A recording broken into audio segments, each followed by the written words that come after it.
Hi, I'm Mark. This is Mark's Tech Vlogs on YouTube, and today I'm going to bring you guys a review of the brand new SwitchBot Lock Ultra.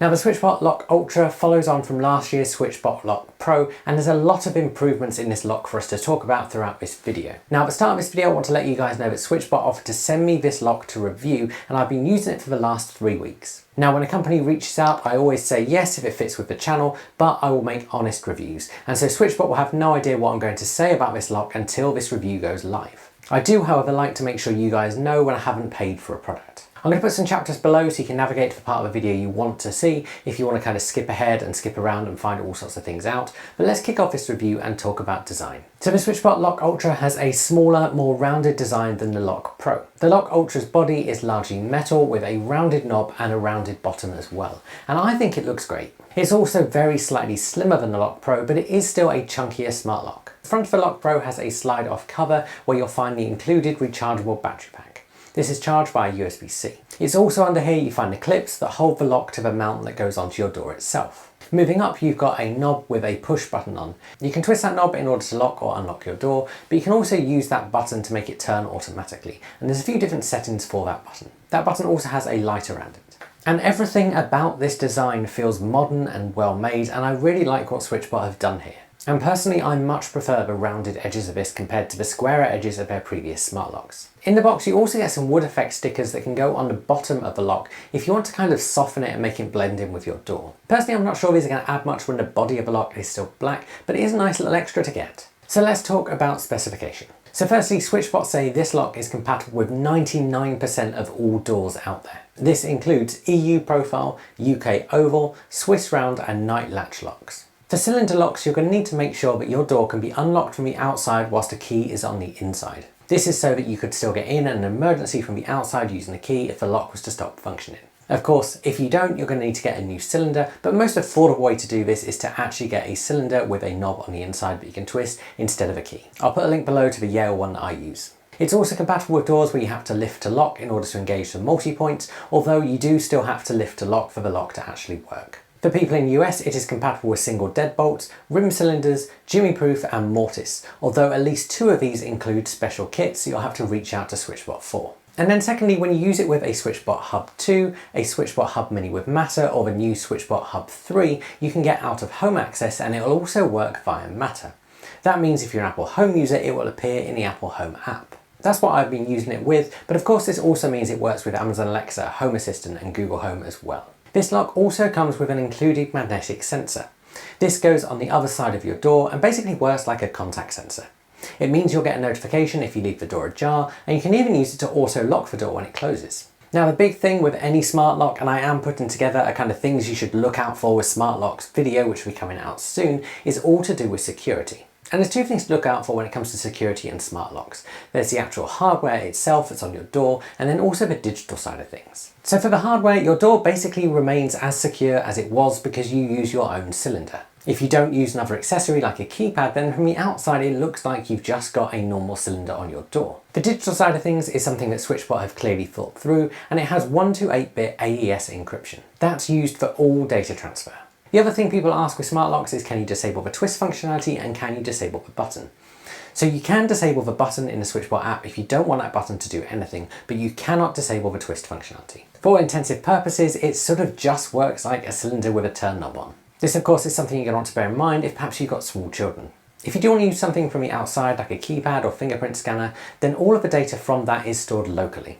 So if you put your fingerprint in or a key code, that doesn't go up to the cloud, that's just stored locally on the device. The same goes for facial maps if you use it with the new SwitchBot Vision keypad, which I'll be reviewing in a future video. And then we should talk about battery life. And SwitchBot say based on 10 unlocks and locks a day, the battery should last up to 9 months on a single charge. Of course, you'll get a notification when battery life is getting low. In using this for a few weeks and other SwitchBot products, they tend to be pretty accurate with their battery life. And then in terms of noise levels, SwitchBot say it's 50 to 55 decibels loud when you measure that at a 50 centimeter distance from the lock. It does however support different turn-in speeds based on a beta setting in the app. What that means is on a lower speed it is also quieter. And actually that slowest speed is the quietest I've ever heard from a smart lock.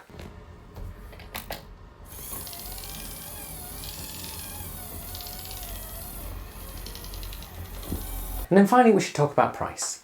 If you pick this smart lock up with a SwitchBot Keypad Touch and the lock and the Hub Mini with Matter, it's going to cost you £250. For £299 you can switch out that keypad for the new Vision keypad. For this package you basically get everything you need to get started with this lock. That means you get the lock itself, you get a rechargeable battery, you get a USB-C cable, you get a magnetic contact sensor, you get those wood effect stickers I talked about earlier which go on the lock cover, a whole variety of different thumb turn adapters, Allen keys and different mounts, plus all the usual instructions. Now one thing to note with price is at the time of recording I do not know how much this lock is going to cost as a standalone product. I will however make sure I put a link below where you can just pick up the Lock Pro if you want to use your existing keypad and your existing hub. My best guess at the time of recording is it's probably going to be about £150 to £200, which makes it one of the more affordable smart locks out there. So this leads nicely to talk about installation.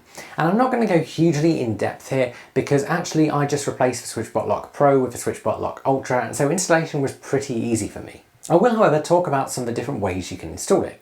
So there's two ways you can mount this to your lock if you use something like a Euro cylinder. If your cylinder lock protrudes from your door handle enough, then you can use the included screws and attach the mount that way. Otherwise, like me, you're going to need to actually stick it on with the included 3M tape. What I personally recommend doing is going into the SwitchBot app and pairing the lock before you do anything else.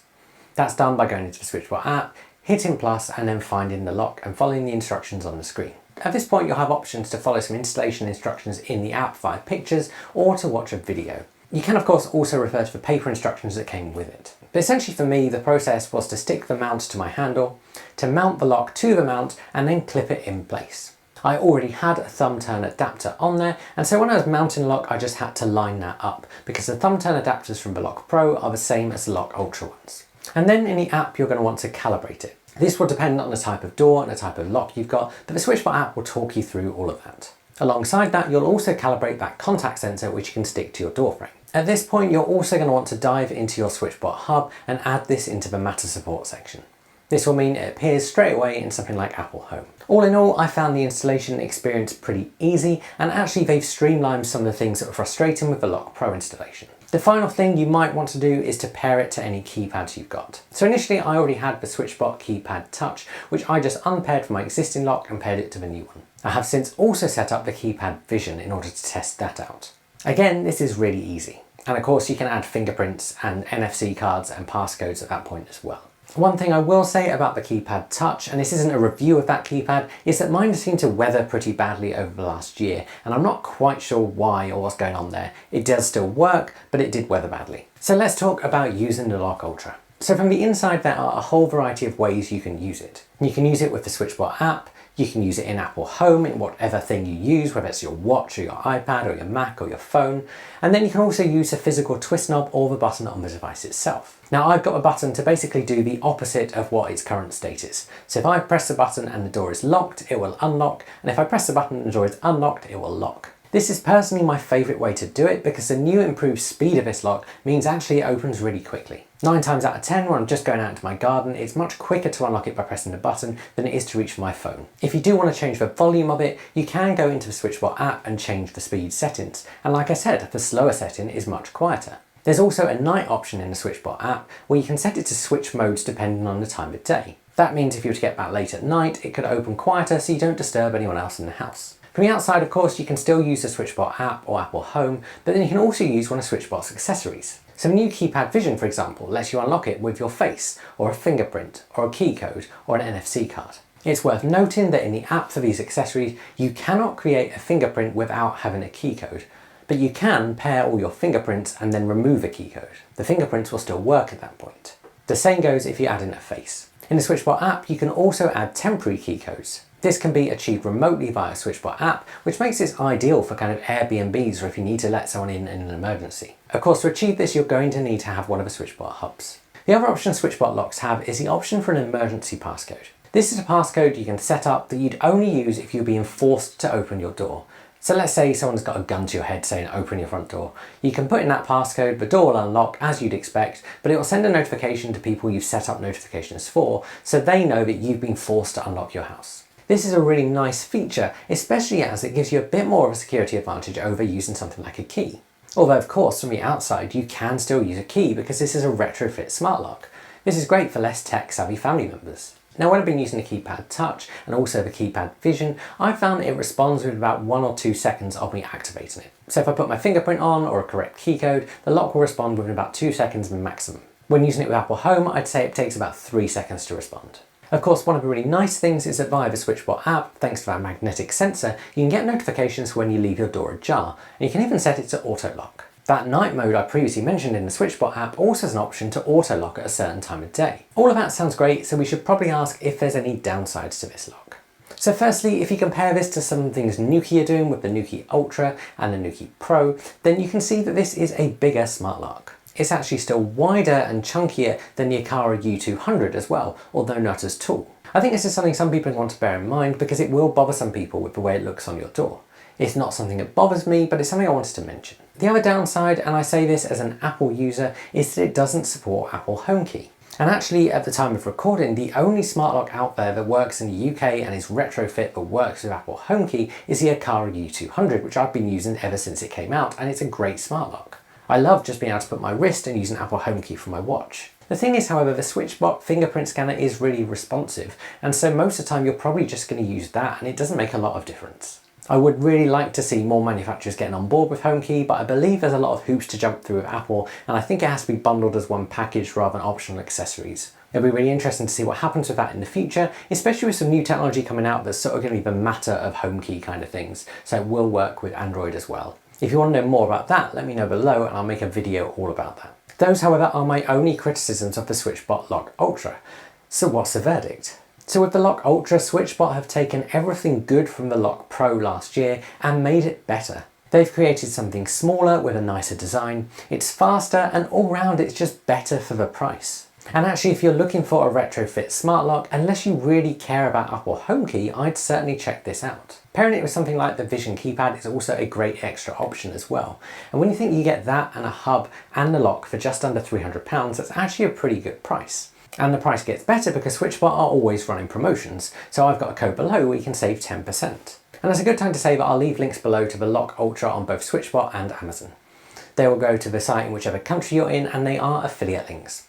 That means if you make a purchase, I'll get a very small cut of what you spend at no extra cost to yourself. That just helps this channel out and helps to keep making these videos. These aren't paid videos, these aren't sponsored videos, I just share my thoughts after using tech with you guys. If you got any questions, stick them below because I'm going to keep using this on my back door.